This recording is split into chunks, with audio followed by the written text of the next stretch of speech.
मिहाया गोजाइमास Cambridge IT कलेजमा अध्ययनरत जापानी भाषाका विद्यार्थीवर्गको लागि हामीहरूले यो जापानी भाषाको अडियो भिडियो तयार गरेका छौँ। तसर्थ तपाईँले यो अडियो भिडियो अनिवार्य वाच गर्नुहोला। र आजको लेसनमा रहेको छ लेसन नम्बर 19 रहेको छ र विशेष गरी यो लेसन नम्बर 19 मा तपाईँलाई ताफमको प्रयोग सिकाइएको छ र हामीले जसरी तेफमको चाहिँ क्रिया विस्तार गरेका थियौँ त्यसै गरी कुनै पनि भवलाई ताफममा पनि विस्तार गर्न सकिन्छ भने तेफममा विस्तार गर्दाखेरिको प्रयोग र ताफममा चाहिँ क्रियालाई विस्तार गर्दाखेरिको प्रयोग बिल्कुल फरक छ र भवलाई कुनै पनि भवलाई हामीले ताफममा विस्तार गर्न सक्छौं र यहाँनिर तपाईलाई सबैभन्दा पहिला सुरुमा दिएको छ क्रियापदलाई ताफम र तेफममा विस्तार गर्ने प्रक्रिया सेम उस्तै रहन्छ भनेर भनिएको छ। भनेपछि जब तपाईले कुनै पनि भवलाई तेफममा विस्तार गर्नुहुन्छ तेफममा विस्तार गर्ने प्रक्रिया र ताफममा चाहिँ कुनै पनि भवलाई विस्तार गर्ने प्रक्रिया सेम एउटै रहेको कारणले गर्दाखेरि तपाईले जहाँ ते लेख्नुहुन्छ त्यहीँनेरि ता लेखिदिनु भयो हुन्छ। जस्तै फर एक्जाम्पल इकुको भनेर लेख्नुहुन्थ्यो भने अब इत्ता भनेर लेख्नुहोस्। यसैगरी चाहिँ कुरुको किते भनेर लेख्नुहुन्थ्यो भने अब तपाईले किता भनेर लेख्नुहोस्। यसैगरी हानासुको हानासिते भनेर लेखिन्थ्यो भने अब तपाई हानासिता भनेर लेख्नुहोस्। हानासितेको अर्थ बेग्लै आउँछ र हानासिताको अर्थ बेग्लै आउँछ। इत्तेको अर्थ बेग्लै जान्छ, त्यसैगरी इत्ताको अर्थ बेग्लै आउँछ। अब हेर्नुस् है, जस्तै फर एक्जाम्पल इत्ते भनेर भन्नुभयो भने इत्तेको अर्थ गएर अथवा इत्तेको अर्थ गएपछि अथवा इत्ते खुदासाई भन्यो भने जानुहोस् भन्ने अर्थ दिन्छ भने इत्ता भनेर भन्नुभयो भने इत्ताले विशेष गरी पास्ट फर्मलाई इन्डिकेट गर्छ। र यहाँनिर तपाईलाई दिएको छ जस्तै पहिलो समूहका क्रियापदमा ताफमको क्रिया विस्तार भनेर दिएको छ। अब हेर्नु होला पहिलो समूहको क्रियापदको अन्तिममा जहिले पनि उ चु रु नु मु बुकु गु सु अक्षरहरू आएका हुन्छन्। पहिलो समूहको क्रियापदलाई ताफममा यसरी विस्तार गरिन्छ भनेर भनिएको छ। तपाईलाई थाहा छ कि तेफममा पनि हामीले सेम यसरी नै विस्तार गरेका थियौं। जसरी उ चु र रु आयो भने हामीले सानो चु र तेको प्रयोग गरेका थियौं भने त्यही तेको ठाउँमा यहाँ के राखिएको छ ता राखिएको छ। त्यसैगरी नु मु बु आयो भने तपाईले नु मु र बुको ठाउँमा आदि न र दा राख्नुहोस्। त्यसैगरी कु आयो भने इता राख्नुहोस्, गु आयो भने इदा राख्नुहोस्, त्यसैगरी सु आयो भने सीता राख्नु होला। अब हेर्नुहोस् जस्तो खाकुको के हुने भयो खाइता। यहाँनिर खाकुको खाइता कसरी भयो यतातिर पनि नजर लाउनु होला। जस्तो खाकु भन्दाखेरि यहाँ अन्तिममा के आएको छ कु आएको छ। हेर्नुहोस् है, यो कुल आउँदाखेरि तपाईले कुको ठाउँमा के राख्नु भनेको छ इता राख्नु भनेको छ। त्यसकारणले यो कु हटाएर के राखियो इता राखियो। के हुन आउँछ खाइता हुन आउँछ। तपाईले यहाँनिर कन्फ्युजन नहुनुहोस्। यो कुको ठाउँमा यहाँ के गरिएको छ यो इताको प्रयोग यहाँनिर दिएको छ। ओके, जस्तो कु भए ठाउँ यहाँ इता प्रयोग गरिएको छ र यो कु भए ठाउँ इता किन प्रयोग गरियो भन्दा हाम्रो म्याथले के भनेको छ यदि अन्तिममा कु आयो भने के प्रयोग गर्ने इता प्रयोग गर्ने। त्यो हुँदाखेरि खाकुको के भयो खाइता हुन आयो। त्यसैगरी इकुको इत्ता हुन्छ, यो अपवादमा आएको छ, यो मेथडमा फलोअप गर्दैन। र यसैगरी खाउको के हुन्छ खात्ता हुन्छ। अन्तिममा उ आउँदाखेरि के प्रयोग गर्ने सानो चु र ता प्रयोग गर्ने। त्यो हुँदाखेरि के भयो खाकुको खात्ता हुन आयो। त्यसैगरी तपाईलाई यहाँनिर जति पनि दिएको छ तपाईले सबै वाच गर्न सक्नुहुन्छ। जस्तो नोमुको के हुन्छ नोन्दा हुन्छ, तपाई देख्न सक्नुहुन्छ यहाँनिर। जस्तो नोमुको के छ नोन्दा भनेर आएको छ। त्यसैगरी जस्तै खासुको के छ खासिता। अन्तिममा सु आएको कारणले के प्रयोग गरियो सीताको प्रयोग गरिएको छ। जस्तो यहाँ देख्न सक्नुहुन्छ अन्तिममा सु आएको छ त्यसकारणले सीताको प्रयोग गरियो। त्यसैगरी यहाँनिर हेर्नु होला जस्तो अर्को खाएरु। खाएरु भनिरहँदाखेरि यो पनि फर्स्ट ग्रुपमै परेको छ र अन्तिममा रु आउँदाखेरि के प्रयोग गर्ने सानो चु र ता प्रयोग गर्ने। त्यसकारणले के लेख्यो यहाँनिर खाएता लेख्यो। यो रुको ठाउँमा सानो चु र ता प्रयोग गरियो र यसको उच्चारण खाएता हुन आयो। यसैगरी माचुको माता, इसुकुको इसैदा र सिनुको सिन्दा। यसरी फर्स्ट ग्रुपलाई तपाईले फर्स्ट ग्रुपका भवहरूलाई तपाईले ताफाममा विस्तार गर्न सक्नुहुन्छ भने दोस्रो समूहको क्रियापदमा ताफामको क्रिया विस्तार भनेर भनिएको छ। दोस्रो समूहको क्रियापदको मा रु अक्षर आएको हुन्छ। तपाईले यो विशेष ख्याल गर्नुहोला। दोस्रो समूहको क्रियापदको अन्तिममा जहिले पनि रु आएको हुन्छ भने दोस्रो समूहको क्रियापदलाई ताफाममा विस्तार गर्नको लागि अन्तिममा आएको रु अक्षरलाई हटाएर ता लेखिन्छ। भनेपछि जस्तै फर्स्ट ग्रुपको अलिकति थोरै मात्रामा हामीलाई डिफिकल्ट होला कि भन्ने छ, तर पनि यो मेथडमा तपाईँ जानुभयो भने एकदमै सजिलो हुन्छ। उ चुरु आयो भने सानो चुरा ता प्रयोग गर्नुहोस्।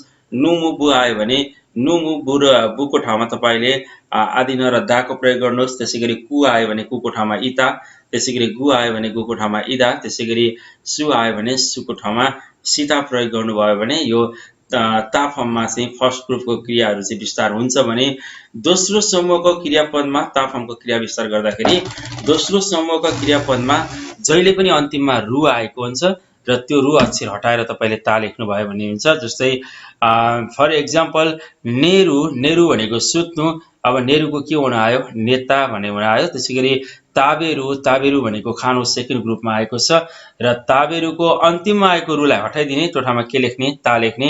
यहाँ तपाईलाई एक दुईवटा एक्जाम्पल दिएको छ। जस्तै ताबेरू यो सेकेन्ड ग्रुपको भव हो र सेकेन्ड ग्रुपको भवमा अन्तिममा जहिले पनि के आउँछ रु आएको हुन्छ। तपाईँ देख्न सक्नुहुन्छ। यो रुलाई यहाँबाट हटाइदिने र यो रुको ठाउँमा के लेख्ने ता लेख्ने, त्यो हुँदाखेरि के हुन आयो ताबेता हुन आयो। तपाईँ देख्न सक्नुहुन्छ। त्यसै गरी अर्को छ नेहरू, नेहरूको के हुन्छ नेता। ओकिरु, यो रु हट्छ, रु भए ठाउँ के लाग्छ ता लाग्छ, त्यो हुँदाखेरि के भयो ओकिता। त्यसै गरी मिरु, मिरुको मिता। यसै गरी तेस्रो समूहमा क्रियापदको ताफामको क्रिया विस्तार भनेर भनिएको छ र विशेष गरी तेस्रो समूहमा जम्मा दुईटा भव रहेको छ, एउटा सुरु र अर्को कुरु। र सुरुको जहिले पनि तपाईले सीता लेख्नुहोस्, यसै गरी कुरुको किता लेख्नु होला। त्यस पछाडि छ तपाईलाई यहाँनेरि योनबानमा 4 नम्बरमा जब तपाईले कुनै पनि क्रियालाई कुनै पनि भवलाई ताफाममा विस्तार गरिसक्नु भएको हुन्छ भने र ताफाममा विस्तार गरिसकेपछि तपाईले त्यो विस्तारित ताफाम चाहिँ कहाँनिर लाउने भन्ने कुरा आउँछ। त्यो हुँदाखेरि तपाईलाई यहाँ एउटा स्ट्रक्चर दिएको छ। कुनै पनि भवलाई ताफाममा लानुहोस्, त्यस पछाडि कोतोगा आरिमास भनेर लेख्नुभयो भने यसको अर्थ एको छ भन्ने अर्थ दिन्छ। अब हेर्नुहोस्, हामीहरूले हाम्रा जीवनमा भएका कुनै पनि अनुभवहरू चाहिँ कसैलाई व्यक्त गर्नु पर्यो भने हामी जहिले पनि यो एको छ भनेर चाहिँ एक्सप्लेन गरिरहन्छौँ। सायद यो हामीलाई अननोइङली थाहा नहोला। जस्तै घोडा चढेको छु भनेर भनियो भने यो तपाईको कुनै अनुभव हो, कुनै एक्सप्लेनेसन हो हैन। अब तपाईँ आफूले गर्नुभएको कुनै पनि अनुभवको बारेमा तपाईले भन्दै हुनुहुन्छ। अब मैले घोडा चढेको छु भन्दाखेरि त्यहाँ एको छ आएको छ कि छैन विचार गर्नुहोस्। मैले घोडा चढेको छु, त्यहाँ एको छ आयो। त्यसै गरी मैले एससी एक्जाम पास गरेको छु, त्यहाँ एको आयो। म जापान गएको छु, एको आयो। यसै गरी मैले साथीलाई निमन्त्रणा गरेको छु, त्यहाँ पनि एको छ आयो। भने जब जब एको छ आउँछ भने यो एको छले के जानिन्छ भने हामीहरूले यदि जस्तो कि कुनै पनि अनुभवहरू व्यक्त गर्नु पर्यो भने त्यतिखेर एको छ भनेर भनिन्छ। र त्यसको लागि तपाईले ताकोतोगा आरिमास प्रयोग गर्नुहोस्। जस्तै इता भनेको तपाईले भव इकुको प्रयोग गर्नुभयो। इता कोतोगा आरिमास गएको छु। यसै गरी खाएको छु भन्नु पर्यो भने खानुलाई के भनिन्छ ताबेरु भनिन्छ। त्यसलाई ताफाममा लानुहोस्, ताबेता हुन्छ अनि ताबेता कोतोगा आरिमास, यसको अर्थ खाएको छु भन्ने अर्थ दिन्छ। जस्तै खाएको छु भन्न पहिला सिक्नुहोस्, ताबेता कोतोगा आरिमास खाएको छु। अब के खानु भएको छ त्यो तपाईले अगाडि सब्जेक्टिभ फर्ममा प्रयोग गर्न सक्नुहुन्छ। जस्तै टेम्पुरा खाएको छु भन्नु पर्यो भने टेम्पुरा हो ताबेता कोतोगा आरिमास, टेम्पुरा खाएको छु। त्यसै गरी नोन्दा कोतोगा आरिमास भनियो भने यसको अर्थ पिएको छु। अब तपाईले के पिउनु भएको छ त्यो एक्सप्लेन गर्न सक्नुहुन्छ। जस्तै लेख्न सक्नुहुन्छ यहाँनेरि ओसाके हो नोन्दा कोतोगा आरिमास, रक्सी पिएको छु। अब यही आरिमासलाई हटाएर तपाईले आरिमासेन प्रयोग गर्नुभयो भने यो नेगेटिभ फर्ममा जान्छ, जसको अर्थ एको छैन भन्ने अर्थ दिन्छ। जस्तै यहाँनेरि रक्सी पिएको छु भन्नु पर्यो भने ओसाके हो नोन्दा कोतोगा आरिमास, रक्सी पिएको छु। अनि रक्सी पिएको छुइनँ भन्नु पर्यो भने ओसाके हो नोन्दा कोतोगा आरिमासेन। अब यहाँनेरि हेर्नुहोस्, यसैलाई आधारित रहेर एक दुईवटा एक्जाम्पलहरू दिएको छ। त्योभन्दा अगाडि पहिला तपाईले भबमा गएर एकदमै धेरै प्र्याक्टिस गर्नुहोस्। जस्तै ओयोगु भनेको पौडी खेल्नु, यसलाई पहिला तपाईले ताफामा लानुहोस्, ओयो इदा हुन्छ। अनि पौडी खेलेको छु भन्नु पर्यो भने के हुन्छ, ओयो इदा कोतोगारिमास, पौडी खेलेको छु। यसैगरी खाकु भनेको लेख्नु अनि लेखेको छु भन्नु पर्यो भने खाइता कोतोगारिमास, लेखेको छु। तपाईले के कुराहरू गर्नुभएको छ त्यो कुरा सबै एक्सप्लेन गर्न सकिन्छ। जस्तै घोडामा चढेको छु भन्नु पर्यो भने उमानी नोत्ता कोतोगारिमास, घोडामा चढेको छु। अब यो हुँदाखेरि तपाईलाई यहाँ एक दुईवटा एक्जाम्पलहरू दिएको छ, त्यो एक्जाम्पल तपाई वाच गर्नु होला। सुमो मिता कोतोगारिमास, सुमो हेरेको छु। त्यसैगरी अर्को छ फुजिसानी नोबता कोतोगारिमास, फुजिसानी नोबता कोतोगारिमासका, फुजिसानमा चढ्नु भएको छ भनेर यहाँ क्वेशन गरिरहेको छ। अन्तिममा देख्न सक्नुहुन्छ यहाँनिर काको प्रयोग गरिएको छ, त्यसकारण यो का प्रयोग गरिएको कारणले क्वेशन मार्क हुन आउँछ। फुजिसानी नोबता कोतोगारिमासका, फुजिसानमा चढ्नु भएको छ। त्यसैगरी अर्को छ ओसाके ओ नोन्दा कोतोगारिमास आरिमासेन, रक्सी पिएको छुइन। ओसाके ओ नोन्दा कोतोगारिमासेन, रक्सी पिएको छुइन। त्यसैगरी अर्को छ ताबाको सुत्ता कोतोगा आरिमासका, ताबाको चाहिँ पिउनु भएको छ अथवा चुरोट पिउनु भएको छ भनेर क्वेशन गरिरहेछ र एन्सरमा दिएको छ इए आरिमासेन, छैन। त्यसैगरी तपाईलाई यहाँनिर गोबानमा 5 नम्बरमा तारी तारीको प्रयोग दिएको छ र तपाई कुनै पनि एक्टिभिटिजहरुलाई चाहिँ कुनै पनि एक्टिभिटिजहरु जुन चाहिँ दुईटा तीनटा एक्टिभिटिजलाई एउटै सेन्टेन्समा प्रयोग गर्न चाहनुहुन्छ भने हामी नेपालीमा र अनि भनेर जोड्छौं। जस्तै म जापान जान्छु, म पैसा कमाउँछु, नेपाल फर्कन्छु, घर बनाउँछु, यी सबै के हुन्, सेन्टेन्स हो। र यी सबै सेन्टेन्सहरुलाई चाहिँ एउटै सेन्टेन्समा जोड्नु छ भने अब तपाईले नेपालीमा र अनि भनेर भन्नुहुन्छ। जस्तै म जापान जान्छु र पैसा कमाउँछु अनि नेपाल फर्कन्छु अनि घर बनाउँछु भनेपछि यहाँनिर र अनिले जोडिरहँदाखेरि एउटा सेन्टेन्स अर्को सेन्टेन्ससँग मर्ज हुन आउँछ र त्यसरी दुईटा सेन्टेन्स एक आपसमा मर्ज भइदियो भने एउटा चाहिँ मिनिङफुल सेन्टेन्स बन्दछ। त्यस्तै तपाईले दुईटा या त्यो भन्दा पनि बढी सेन्टेन्सहरुलाई मर्ज गर्नु पर्यो र एउटै सेन्टेन्स एउटै वाक्यमा चाहिँ भन्नु पर्यो भने त्यतिखेर तारी तारीको प्रयोग गरिन्छ। जस्तै खाना खान्छु र स्कुल जान्छु भन्नुभयो भने यहाँनिर दुईटा सेन्टेन्स छ। अब म खाना खान्छु र स्कुल जान्छु यो चाहिँ एउटै सेन्टेन्स भयो, त्यो बीचमा आएको रलाई यो तारीले इन्डिकेट गर्छ। त्यो हुँदाखेरि जस्तै खाना खाएर स्कुल जान्छु भन्नु पर्यो भने तपाई लेख्नुहुन्छ गोहानो ताबेतारी, हैन, खाना खाएर गाक्को इत्तारी सिमास, गाक्को जान्छु। यसैगरी जापानिज भाषाको अध्ययन गरेर जापान जान्छु भन्नु पर्यो भने तपाई लेख्नुहुन्छ निहोंगो ओ बेन्क्यो सित्तारी, जापानिज भाषाको अध्ययन गरेर निहोने इत्तारी सिमास, जापान जान्छु। त्यसैगरी टेलिभिजन हेर्छु र किताब पढ्छु भन्नु पर्यो भने टेलिभियो मित्तारी, टेलिभिजन हेर्छु र अनि किताब पढ्छु, होनो योन्दारी सिमास, किताब पढ्छु। र तपाई यहाँ देख्न सक्नुहुन्छ यिनैसँग सम्बन्धित केही एक्जाम्पलहरु दिएको छ। जस्तो आसिता वा भोलि टेनिसी वा सितारी, टेनिस खेलेर साम्पोनी इत्तारी सरे घुमफिर गरेर मर्निङ वकका लागि जान्छु। त्यसैगरी अर्को छ तेरिवो मित्तारी, टेलिभिजन हेर्छु, होनो योन्दारी सिमास र किताब पढ्छु। त्यसैगरी अर्को छ किनोवा हिजो, होनो योन्दारी, किताब पढे, रेपोतो खाइतारी सीमासिता र रिपोर्ट लेखे। र यसैगरी अर्को अन्तिममा दिएको छ कुनारीमासिता र अर्को निनारीमासिताको प्रयोग दिएको छ। यो एकदमै इम्पोर्टेन्ट पनि छ। र कुनारीमासिताको अर्थ के हो र निनारीमासिताको अर्थ के हो? नारीमास भन्ने भाव तपाईले पढिसक्नु भएको छ, यही लेसनमा पढ्नु भएको छ। र नारीमासको अर्थ हुन्छ। जस्तै तपाई के हुनुहुन्छ? म डाक्टर हुन्छु, म पाइलट हुन्छु, म प्रधानमन्त्री हुन्छु। यहाँ बोल्दा के आइरहेको छ? हुन्छ आइरहेको छ। तिमी बुढो हुन्छौ, तिमी मर्छौ, तिमी सुन्दर हुन्छौ, घाममा हिँड्यौ भने तिमी कालो हुन्छौ भनेर यहाँनिर जब जब बोल्दाखेरि हुन्छ भनेर आउँछ भने त्यतिखेर तपाई नारीमासको प्रयोग गर्नु होला। र यदि भयो भनेर भन्नु पर्यो भने नारीमासिताको प्रयोग गर्नुस्। नारीमासिताको अर्थ हुन्छ होइन भयो है। यहाँनिर भए अथवा भयो भन्ने प्रयोग गर्न सक्नुहुन्छ। यसलाई हुन्छ नभएर यो चाहिँ भयो है।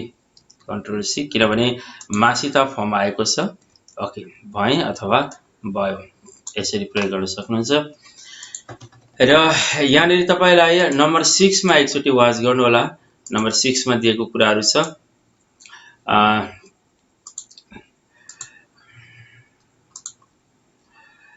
ओके, अब हेर्नुहोस्, भएँ अथवा भयो भन्नु पर्यो भने तपाईँ नारीमासिताको प्रयोग गर्नुहोस्।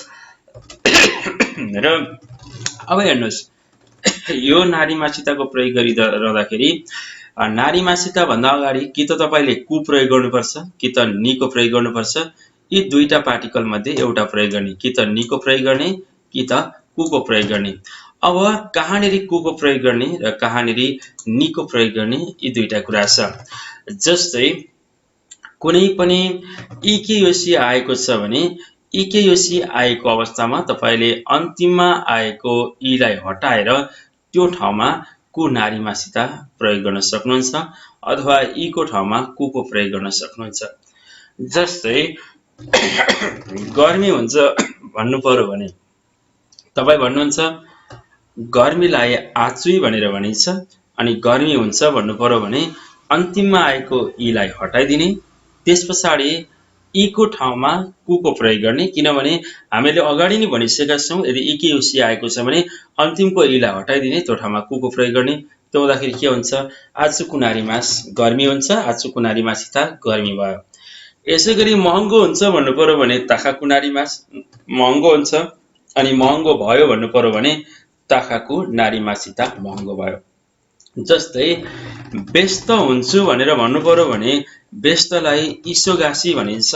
अन्तिममा आएको ई हटाएर तपाईँले कु राख्नुहोस्, इसोगासी कु हुन्छ, त्यस पछाडि नारीमासको प्रयोग गर्नुहोस्। इसोगासी कुनारीमास, यसको अर्थ व्यस्त हुन्छु, अनि इसोगासी कुनारीमासिता, यसको अर्थ व्यस्त भएँ। अब तपाईलाई यहाँनिर दिएको छ कुनै पनि इकेओसी आएको छ भने इकेओसीमा अन्तिममा आएको ईलाई हटाइदिनुहोस् र त्यसको ठाउँमा तपाईँ कुको प्रयोग गर्नुहोस्, त्यसपछि नारीमासको प्रयोग गर्नुहोला, जसको अर्थ हुन्छ भन्ने अर्थ दिन्छ। अब तपाईँ जस्तै इकेओसीको प्रयोग गरेर जति पनि बनाउन सक्नुहुन्छ। जस्तै फर इक्जाम्पल आचु कुनारीमास गर्मी हुन्छ, इसोगासी कुनारीमास यसको अर्थ व्यस्त हुन्छ। अब के हुन्छ, जस्तो सस्तो हुन्छ, सस्तोलाई यासुई भनेर भनिन्छ, अन्तिमको ई हटाइदिने, कुनारीमास प्रयोग गर्नुहोस्। यासु कुनारीमास सस्तो हुन्छ, यसै गरी यासु कुनारीमासिता सस्तो भयो। त्यसै गरी अर्को छ तपाईलाई यहाँनिर नि नारीमासिताको प्रयोग दिएको छ। अघि जसरी हामीले इकेयोसीमा चाहिँ कुको प्रयोग गर्यौं ई हटाएर, त्यसै गरी तपाईले यहाँनिर नाकियोसीमा चाहिँ निको प्रयोग गर्नुपर्नेछ र नाकियोसी जस्ताको जस्तै लेख्ने, त्यस पछाडि नि नारीमासको प्रयोग गर्नुभयो भने यसको अर्थ भएँ भन्ने हुन्छ। नारीमासिता लेख्नुभयो भने भएँ भन्ने अर्थ दिन्छ। जस्तै गेन्की, गेन्की भनेको हेल्दी, गेन्की भनेको नाकियोसी। त्यो हुँदाखेरि गेन्की नि नारीमास हेल्दी हुन्छ, गेन्की नि नारीमासिता हेल्दी भयो। त्यसै गरी तपाईँ अरू धेरै सेन्टेन्सहरू बनाउन सक्नुहुन्छ। जस्तै किरै भनेको सफा, यो पनि अपवादमा आएको नाकियोसी हो। त्यो हुँदाखेरि तपाईँ लेख्नुहुन्छ किरै नि नारीमास सफा हुन्छ, सुन्दर हुन्छ, किरै नि नारीमासिता सफा सुन्दर भयो। त्यसरी तपाईँ प्रयोग गर्न सक्नुहुन्छ। जस्तै ज्योजु, ज्योजु भनेको सक्षम सिपालु, अनि सक्षम हुन्छ भन्नु पर्यो भने ज्योजु नि नारीमास सक्षम हुन्छ। अब यसै गरी तपाईलाई यहाँ एक दुईवटा एक्जाम्पलहरू दिएको छ। त्यो यो माथिको स्ट्रक्चरको आधारमा यहाँ एक्जाम्पल दिएको छ, तपाईँ देख्न सक्नुहुन्छ। जस्तै वातासी वा गेन्की नि नारीमासिता, म स्वस्थ भएँ। यो गेन्की भनेको नाकियोसी भएको कारणले गर्दाखेरि तपाईलाई यहाँनिर गेन्की पछाडि के आएको छ, नि आएको छ, सम्झिनुहोस् है। त्यसै गरी अर्को छ निहोङ्गोका ज्योजु नि नारीमासिता, जापानी भाषामा दक्ष भए। यो जोजु भने के हो, नाकियोसी हो, त्यसकारण यहाँ के को प्रयोग गरिएको छ, नि को प्रयोग गरिएको छ। त्यसै गरी अर्को छ कोरेखारा, अब आचु कुनारीमास, अब गर्मी हुन्छ। यो आचुई हो, आचुई भनेको इकियोसी, इकियोसी आउँदा अन्तिमको ई हटाइयो, ई हटाएर यहाँ के लेखिएको छ, कुको प्रयोग गरिएको छ। त्यसो यही कु भए ठाउँ तपाईँ ईको प्रयोग गर्नुहोस्, आचुई हुन्छ। र अघि पनि मैले तपाईँलाई मेथडमा एक्सप्लेनेसन गरिसकेको छु। कुनै पनि इकियोसी आएको छ भने अन्तिममा आएको ईलाई हटाइदिनुहोस् र त्यसको ठाउँमा कुको प्रयोग गर्नुहोस् र त्यसपछि नारीमासको प्रयोग गर्नुहोला। जस्तो यहाँ हुन आउँछ कोरेखारा आचु कुनारीमास, अब गर्मी हुन्छ। त्यसै गरी अर्को छ किनो इसोगासी कुनारीमासिता, हिजो व्यस्त भए। ओके, थ्याङ्क यू, आरिगातो गोजाइमास। यो थियो लेसन 19 को म्याथडको भिडियो रहेको छ र यो लेसन 19 को म्याथडको भिडियो तपाईँले अनिवार्य वाच गर्नुहोस् र यो भिडियो वाच गर्नुभन्दा अगाडि तपाईँले अनिवार्य वर्ड मिनिङ जानेको हुनुपर्छ र वर्ड मिनिङ जानिसकेपछि मात्रै तपाईँले यो भिडियो बुझ्नलाई सहजता हुन्छ र जब तपाईँ यो म्याथडको भिडियो हेर्नुहुन्छ त्यस पछाडि मिन्नानो नियङ्गोको बुकको पनि तपाईँ भिडियो हेर्नुहोस् र बुकको भिडियो हेर्नुभयो भने तपाईँले सजिलोसँगले बुझ्न सक्नुहुन्छ। ओके, थ्याङ्क यू, आरिगातो गोजाइमास, थ्याङ्क्स अलर्ट।